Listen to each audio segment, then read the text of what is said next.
अस्सलाम वालेकुम, my name is Eliza Kabir and welcome back to my YouTube channel. हमारा chapter number 1 clear हो गया था। अब हम बात करेंगे चैप्टर नंबर 2 की, और इसमें हमारे पास टॉपिक्स हैं 18 टू 28। यस, 18 से लेकर 28 तक इसके टॉपिक्स हैं हमारे पास। तो अब हम पढ़ेंगे topic number 18। So let's start. Protocol क्या होता है? अच्छा, डाटा कम्युनिकेशन सिस्टम में जो प्रोटोकॉल है वो एक सेट ऑफ रूल्स होता है जो गवर्न करता है कम्युनिकेशन को, और ये एक इम्पॉर्टेंट पार्ट है हमारे पास कंप्यूटर में, सॉरी कम्युनिकेशन में ये हमारे पास इम्पॉर्टेंट पार्ट होता है। नेक्स्ट हमारे पास इनकी फॉर्मेट्स आती हैं। एक सिंपल कम्युनिकेशन है और एक कॉम्प्लेक्स कम्युनिकेशन। सिंपल कम्युनिकेशन में क्या होता है कि ये बिल्कुल एक सिंपल फॉर्म में होता है और ये एक सिंगल लेयर पे डिप्लॉयड होता है। नेक्स्ट है हमारे पास कॉम्प्लेक्स फॉर्मेट। इसमें क्या होता है कि हमारे पास मल्टीपल स्टेजेस जो होती है उस पर ये काम करता है, और डेस्टिनेशन पे पहुंचने से पहले बहुत सारी कॉम्प्लेक्सिटीज़ जो होती है उसका सामना करना पड़ता है इसमें। नेक्स्ट है advantages of protocol layering, topic 20।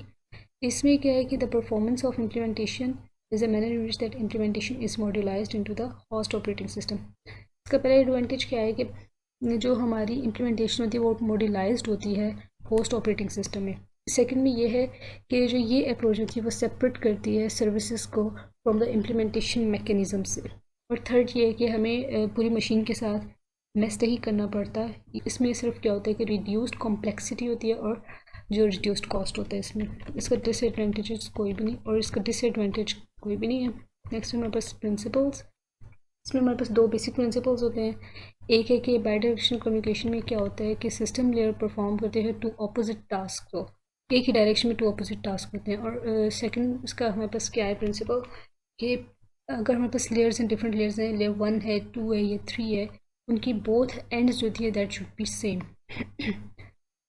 Next है हमारे पास TCP over IP protocol suite. इसके बारे में आपने थोड़ा सा पढ़ा भी होगा in I think so in first year और सेकंड ईयर में हमने इसके बारे में कुछ पढ़ा होगा थोड़ा सा। तो चलिए, इसमें क्या होता है कि ये कंटेन करते हैं रिलेटिवली इंडिपेंडेंट प्रोटोकॉल्स होते हैं, और इसमें लेयर्स होते हैं। लेयर्स क्या होते हैं कि हर लेयर जो होता है वो डिफरेंट फंक्शन जो है उसको परफॉर्म करता है।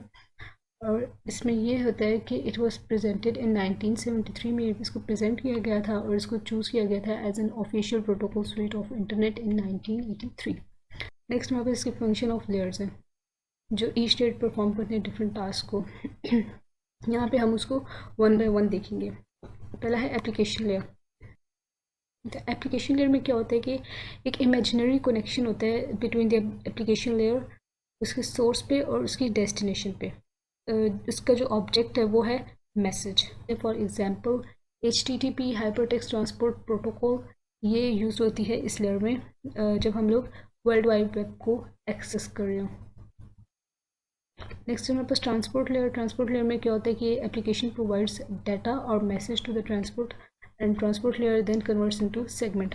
जो एप्लीकेशन होती है वो प्रोवाइड करती है डाटा या फिर मैसेज किसको, ट्रांसपोर्ट लेयर को प्रोवाइड करती है, और जो ट्रांसपोर्ट लेयर वो क्या करता है कि आगे उसको कन्वर्ट कर देता है एक सेगमेंट में या फिर यूज़र डाटाग्राम्स में। फॉर एग्जांपल TCP और UDP। थर्ड है हमारे पास नेटवर्क लेयर। नेटवर्क लेयर जो है ये रिस्पॉन्सिबल है फॉर क्रिएटिंग अ डाटाग्राम, और इसमें क्या होता है इसका जो ऑब्जेक्ट है वो है डाटाग्राम। और इस थर्ड लेयर में क्या होता है कि हम इसको यूज़ करते हैं to perform routing, for example IP internet protocol. Next हमारे पास टॉपिक नंबर 25 है डाटा लिंक लेयर। इसमें क्या होता है कि ये क्या करता है, सर्विसेज प्रोवाइड करते हैं नेटवर्क लेयर को। डाटा लिंक लेयर ये रिस्पॉन्सिबल होता है for the transport of frame in a local area network LAN में अक्रॉस अ लिंक, एक लिंक के ज़रिए, और इसका जो ऑब्जेक्ट है वो है फ्रेम। नेक्स्ट है हमारे पास फिजिकल लेयर। लास्ट जो है हमारे पास इसमें जो लेयर्स में, that is physical layer. Physical layer define करती है करेक्टरिस्टिक्स को of the interface between the devices and the transmission medium. अच्छा, ये लेयर क्या करती है, ये डिफाइन करती है करेक्टरिस्टिक्स ऑफ इंटरफेस को डिवाइस और ट्रांसमिशन मीडियम के दरमियान में जो भी होते हैं। The object in this layer is called bits. Okay, next है हमारे पास इनकैप्सुलेशन एंड डीकैप्सुलेशन। इनकैप्सुलेशन और डीकैप्सुलेशन जो होती है ये इंपॉर्टेंट कॉन्सेप्ट होते हैं TCP और IP प्रोटोकॉल स्वीट में। इनकैप्सुलेशन में क्या होता है कि जो डाटा होता है वो मूव करता है फ्रॉम अपर लेयर से लोअर लेयर में, और ईच लेयर इंक्लूड करती है बंडल ऑफ इंफॉर्मेशन को जिसको हम कहते हैं हेडर कहते हैं along with the actual data. Decapsulation में क्या होता है कि द प्रोसेस ऑफ ओपनिंग ये क्या है कि ये प्रोसेस है of opening the encapsulated data that are usually sent in the form of packets ये पैकेट्स की फॉर्म में सेंड होता है over a communication network. Next हमारे पास एड्रेसिंग इन TCP over IP protocol suite. इसके हमारे पास जो है एवरी कम्युनिकेशन जो होती है नीड्स एटलीस्ट 2 एड्रेसेस। ओके, एक सोर्स एड्रेस है और एक हमारे पास डेस्टिनेशन एड्रेस है। Every layer has a certain address. अच्छा ठीक है, एड्रेसिंग में क्या होता है कि हर जो कम्युनिकेशन होती है उसको 2 एड्रेसेस चाहिए होते हैं, एटलीस्ट 2 एड्रेसेस। एक सोर्स एड्रेस होता है और एक डेस्टिनेशन एड्रेस। हर लेयर जो होती है उसके अंदर ये 2 जो होते हैं एड्रेस ये होना लाजमी होते हैं।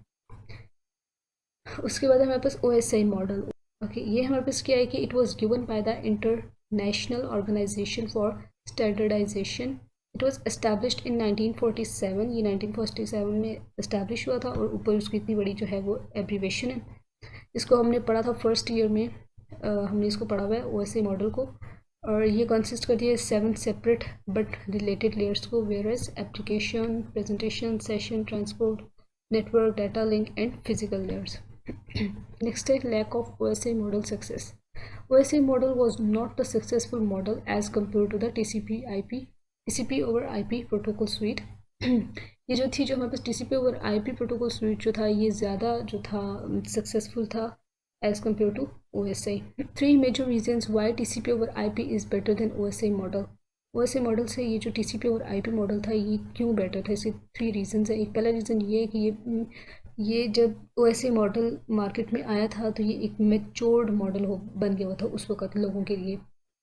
और सेकंड ये कि जो OSI मॉडल में कुछ ऐसे लेयर्स हैं जो, for example session and presentation layer, ये क्लियरली एंड फुली डिफाइंड नहीं थे।